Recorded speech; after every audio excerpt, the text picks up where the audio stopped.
অবৈধভাবে নিয়ে আসা তেলের গ্যালেন জব্দ করল করিমগঞ্জ পুলিশ।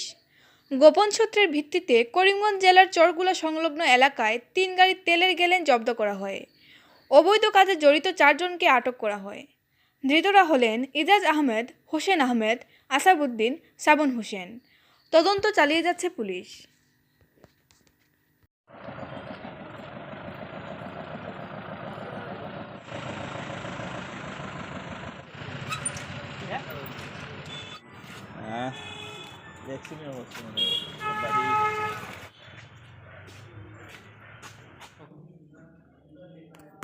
কালি কালি ৰাতি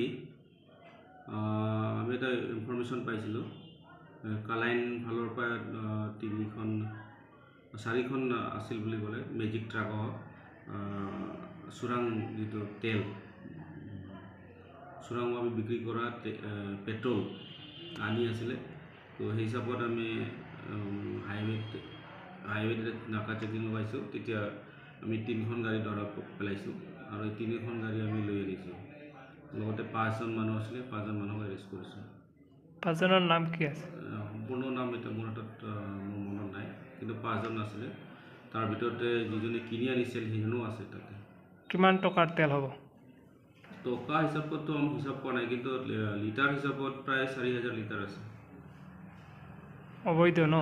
অবৈধ। এইটো যিটো তেওঁলোকৰ লগত কোনো ৰিচিপ্ট মানে যিটো কিনা কোনো কাগজপত্ৰ ডকুমেণ্টছ আদি নাই। বালিয়ায় সুড়ং নয়, হিউম পাইপ ব্যবহার করেছে দুষ্কৃতীরা। করিমগঞ্জ জেলার নিলামবাজার এলাকার বালিয়া পরিদর্শন করে গেলেন ডিআইজি দিলীপ কুমার দে। সম্প্রতি এক যুবককে অপহরণের ঘটনায় ওই এলাকায় বাংলাদেশ সীমান্তে সুড়ং পথের সন্ধান পাওয়া যায়। তবে ডিআইজি এমন দাবি নচ্ছা করে দেন। তিনি বলেন, সীমান্তে কাঁটাতারের বেড়া নির্মাণ করার সময় ওই এলাকায় জল নিষ্কাশনের জন্য বহু হিউম পাইপ বসানো হয়েছিল। এই রকমের একটি হিউম পাইপকে সুড়ঙ্গ উল্লেখ করে গুজব ছড়িয়েছে। তবে খোলা থাকা সব হিউম পাইপ অবিলম্বে বন্ধ করারও নির্দেশ দেন ডিআইজি দিলীপ কুমার দে।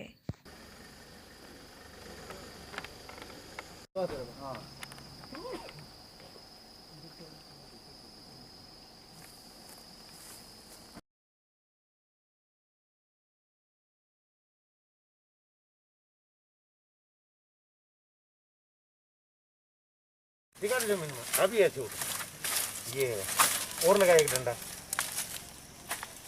और लगा एक डंडा इससे छोटा रहेगा यार। एक आदमी हमें जाने से कुछ नहीं है।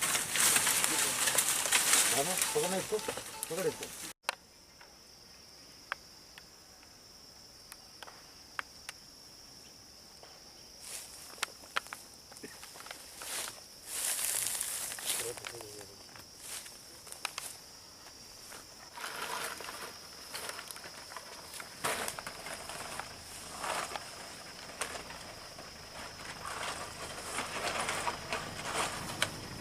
देखा है एक्चुअली ये गलत है। ये कोई सुरंग या टनल नहीं है, एक छोटा कलभाट है।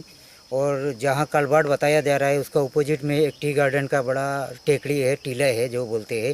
टीले के पानी निकालने के लिए वहाँ एक छोटा कलभाट लगाया गया और कलभाट से पानी आर पार होता है, इसीलिए ये लगाया गया है। यहाँ कोई टनल या कुछ नहीं है। लेकिन कुछ मीडिया वाले कुछ आपने इसे हल्ला मचा दिया, ऐसा गलत फेक ये लगा दिया कि ये ऐसा कुछ नहीं है। 200 मीटर 250 मीटर ये ज़्यादा से ज़्यादा 10 मीटर होगा ये ह्यूम पाइप है, वो जो कलभाट है ना। गाय तो आएगा नहीं, बिल्कुल 1 हाथ का है या 1.5 हाथ का है ये पाइप। इसमें तो आदमी चढ़ना भी मुश्किल है। ठीक है, छोटा अपना आदमी को निकाल सकते हैं, लेकिन ये केटल या गोरू या भैंस हो इधर से घिसेगा ही नहीं तो जाएगा कैसे? तो बिल्कुल गलत है। গুরুত্বপূর্ণ দাবি দেওয়ার ভিত্তিতে আজ সিপিআইএম করিমগঞ্জ লোকাল কমিটির উদ্যোগে বিক্ষোভ মিছিল বের করা হয় করিমগঞ্জে। টাউন কালীবাড়ি থেকে শুরু হয়ে শহরের এওসি পয়েন্ট স্থিত নেতাজি মূর্তির পাদদেশে গিয়ে শেষ হয় মিছিল। সামিল ছিলেন লোকাল কমিটির নেতৃবৃন্দ সহ অন্যান্যরা। দ্রব্যমূল্য রোধ করা, কৃষি আইন বাতিল, সরকারি প্রকল্প রূপায়ণের দুর্নীতি, দলবাজি বন্ধ করা বিশেষ দাবি দেওয়ার মধ্যে রয়েছে। কমিটির ডাকে মূলত দেশ জুড়ে যে অসীম দ্রব্যমূল্য বৃদ্ধি, আকাশ ছোঁয়া দ্রব্যমূল্য বৃদ্ধি, যে দ্রব্যমূল্য বৃদ্ধিতে সাধারণ মানুষ দিশেহারা, তার বাজেটে কুলাচ্ছে না। সরকারি হিসেবে বলছে 46% লোক আপনার আজকে ঋণ করে জীবন ধারণ করছেন। সেই সঙ্গে আজকে সরকারি প্রকল্পগুলিতে যে প্রকল্পগুলি আপনি এটা অরুণোদয় প্রকল্প বলুন, এটা অন্যান্য প্রকল্প বলুন, এনরেগা বলুন, সব কিছুতে যে বেলাকাম দুর্নীতি